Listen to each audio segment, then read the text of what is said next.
코로나 1년, 비대면 소통에 익숙해진 우린 모두 대화의 중요성을 알고 있지만 여전히 스피커로 흘러나오는 소린 낯설기만 합니다. 이제는 1인치의 장벽이 아닌 6인치의 장벽을 넘어야만 하는 시대. 코로나 시대에 경위인들을 만나봅니다. Listen carefully 경위인. 여러분은 오늘도 줌 회의실에서 교수님들의 수업을 들으셨을 겁니다. 텅 비어버린 강의실과 글자만이 가득한 이 캠퍼스 너머에는 어떤 어려움이 있었을까요? 학생들이 그리운 교수님 세 분의 이야기를 들어보겠습니다. 학생들이 들어와도 화면에 이렇게 있으면 화면에 이제 학생들이 까맣게 이렇게 돼 있거든요. 저만 얼굴이 이렇게 뜨고 줌 화면을 이렇게 펼치면 저한테 굉장히 벽처럼 느껴지고 벽에 대고 무언가를 말하는 느낌이 굉장히 많게 돼요. 그래서 자꾸 이제 되묻게 되는 상황이 들려요? 이해가 됐어요? 전달이 됐어요? 독백하는 느낌이 들고 학생들과 눈을 마주치지 않으면서 얘기한다는 게 이런 거구나. 그런 생각을 하면서 좀 우울하게 지냈고, 어떤 분이 그러시더라고요. 그냥 처음엔 자기도 어색했는데 라디오 DJ라고 생각하고 한번 해봐라 그러면 좀 자연스러워진다 그러시더라고요. 그래서 DJ로서 청취자와 소통한다라는 느낌으로 말을 하니까 그나마 좀 편해지더라고요. 한 50분 강의를 녹화하려면 한 3시간 걸려요. 문제는 이제 이게 잘못된 확장자 파일로 녹음을 한 거예요. 그래서 3시간을 다 날려서 한 번 더 그런 과정을 한 3-4번 반복한 적이 있어요. 그런 조금 교수님들도 고충이 있다는 걸 여러분이 좀 이해해 주셨으면 좋겠어요. 비실시간, 비대면, 그러니까 강의 시간에 이제 녹음 영상을 올려가지고 학생들이 듣고 그날 안에 뭐 과제가 있으면 과제를 하고 그런 식으로 인간의 가치 탐색이라는 그 책 자체가 7개의 장으로 나눠져 있어요. 그래서 한 장이 끝날 때마다 줌 수업을 바탕으로 해서 학생들하고 토론하고 또 제 강의를 듣는 과정에서 못 알아들었거나 이해 못한 거 또 궁금한 것들이 있으면 묻는 시간.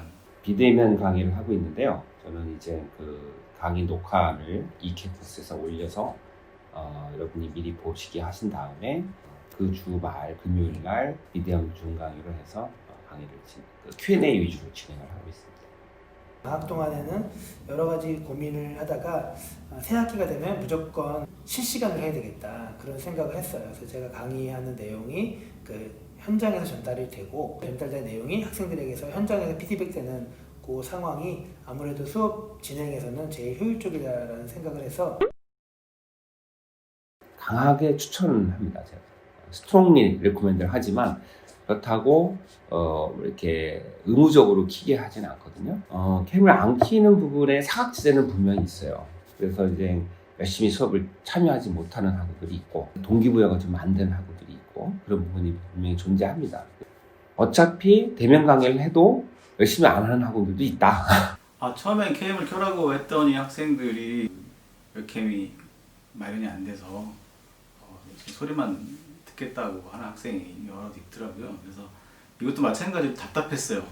이게 학생들이 얼굴이 나올 걸 기대하고 줌 수업 처음 딱 들어갔는데 다 소리 꺼놓고 비디오 꺼놓고 있는 상태여서 학생들이 어쨌든 들어오긴 하지만 이름이 있고 그 다음에 이제 뭔가가 있긴 한데 이게 학생인지 아닌지 알 수 없는 그런 상황에서 제가 사실은 무엇에게 강의하는지 알 수 없는 강의를 계속 하고 있어서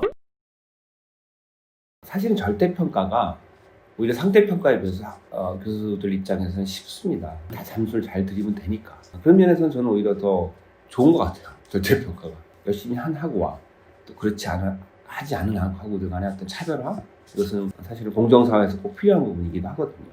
그런 부분에서 이제 고민되는 부분이 있긴 있습니다.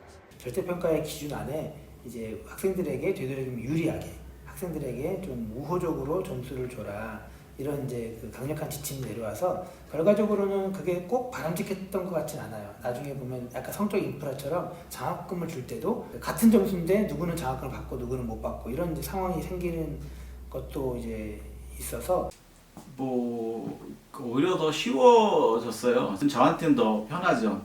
제 마음대로 마음대로 하면 좀 이상한데 어쨌든 더 상향 조정을 줄 수 있는 가능성이 높아졌으니까. 모든 상황이 웃지 못한 상황인 것 같아요. 사실은 이 상황 자체가 사실은 아무도 보이지 않는 화면에 대고 나 혼자 열심히 수업을 하다가 질문을 해라. 그 질문이 있냐? 질문이 없냐? 질문이 있으면 좋겠다. 이건 질문해야 돼. 이런 얘기를 혼잣말처럼 하는 상황 자체가 굉장히 좀 코미디인 것 같아요. 집에서 강의를 할 때 이제 갑자기 이제 뭐 배달이 온다든지 큰 아이가 쑥 들어온다든지 그런 경우가 좀 한 번 정도 있었던 것 같아요. 좀 딱 들어오는 순간 어떤 남학생이 들어왔어요. 혼자 있는 게 아니고 여자친구랑 같이 있었나 봐요. 그래서 여자친구 옆에서 그 웹캠 있는 쪽을 막 두리번두리번 걸 쳐다보다가 자기가 잘 있어 나 갈게 그러면서 가더라고요. 그래서 그런 일이 있었고. 우리 학생들에게 사실 이 코로나19로 인해서 이런 이제 비대면 상황이 어떤 이제 늘어나고 이런 것들이 한편으로는 이제 또 다른 기회라고 생각이 돼요. 이제 온라인화되는 상황에서 단순하게 게임을 넘어서 일상의 전면이 대학 수업에서부터 모든 일상의 그 사업에 이르기까지 일상의 전면이 온라인으로 확장될 수 있는 이 시기에 학생들이 이걸 최대한 활용을 해서 오히려 이제 이 위기를 정말 자기의 어떤 이제 확장의 한 근거로 활용을 했으면 좋겠어요. 그러니까 새로운 환경에 어떤 이제 주도권을 가진 그런 학생들로 거듭났으면 좋겠습니다. 학생들이나 저나 지금 이 시대를 살고 있는 전 세계의 사람들이 다 힘든 시기를 살고 있는 것 같아요. 코로나 블루 아까도 말했던 것처럼 되게 우울증, 우울감에 휘달리는 분들이 꽤 많을 거라고 생각합니다.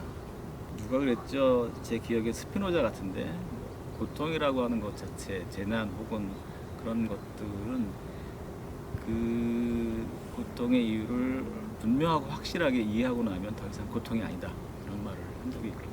그래서 이 코로나 재난 시대의 상황을 정확하게 우리가 이해하고 그 상황을 어떻게 헤쳐나가야 될지를 우리가 바로 자각하는 것이 되게 중요하다고 생각이 들어요.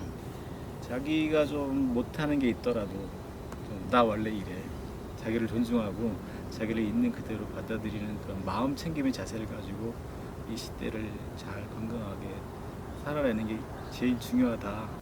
제가 2002년에 학우들과 웹진을 만들었었어요. 웹진의 제목이 오래 달리기였습니다. 오래 달리기. 인생은 오래 달리기다는 생각의 말씀을 꼭 드리고 싶어요. 코로나 이 블루 이 시대에 사회적 네트워킹이 좀 단절되는 그런 시대라고 생각을 하시고 그동안 보지 못했던 읽고 싶었던 미뤄놨던 책들 생각하고 싶었던 생각들 깊이 있게 사고하고 반복해서 공부하고 싶었던 그런 수업들을 천천히 들으시면서 약간 게으름도 피시면서 천천히 본인의 마음이나 정서나 그 다음에 지식에 수양하는 시간을 가지시다 보면 언젠가 다시 여러분이 이렇게 활발하게 생활하고 여러분의 젊음을 같이 누리실 수 있는 그런 시대가 다시 오지 않을까 그렇게 생각합니다. 여러분 모두 분발하시고 힘내시고 파이팅 하시기 바랍니다.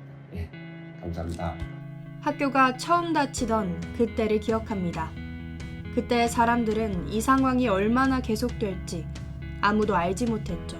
어쩌면 포스트 코로나 시대란 말이 우리의 미래가 될지도 모르는 이 불확실한 나날을 보내고 있는 요즘, 이때 우리가 할 수 있는 일은 그저 희망을 갖고 기다리는 일이 아닐까요? 줌에선 말할 수 없던 어려움과 꺼진 캠의 장벽을 조금이나마 넘어볼 수 있었던 소중한 듣기 시간이었습니다.